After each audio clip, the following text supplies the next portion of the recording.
วัสดีค่ะลีเมธรรมศาสตร์สิทธิ์เป็นกรรมการผู้จัดการบริษัทสุพรรณคลาสสิกโฮมค่ะบริษัทสุพรรณคลาสสิกโฮมให้บริการดันเฟอร์นิเจอร์และของตกแต่งภายใน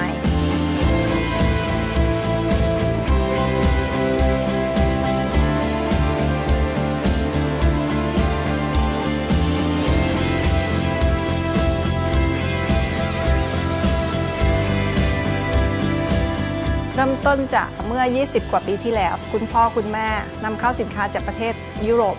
อย่างเช่นสเปนอิตาลีแล้วก็โคมไฟก็มาจากออสเตรเลียส่วนของโชว์มาจากเวนิสค่ะ10 ปีผ่านไปเราก็เริ่มเปิดโรงงานเองที่ประเทศอินโดนีเซียเพื่อตอบโจทย์ความต้องการของลูกค้าเรื่องแบบดีไซน์ที่เขาต้องการแล้วก็ราคาที่ถูกลงเรามี3สไตล์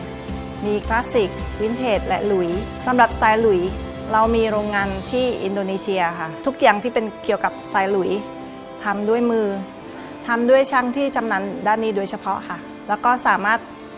ทำตามแบบที่ลูกค้าต้องการด้วยค่ะเฟอร์นิเจอร์พวกนี้จะไม่ล้าสมัยอะค่ะปัจจุบันยังใช้ได้อยู่คนยังนิยมอยู่ก็ในอนาคตอีก10 ปี 20 ปีก็แบบยังเหมือนเดิมค่ะ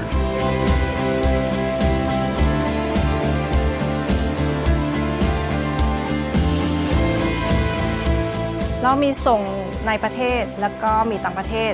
ใกล้เคียงก็จะมีกัมพูชาเมียนมาลาวส่วนประเทศอื่นก็จะเป็นญี่ปุ่นอเมริกาออสเตรเลีย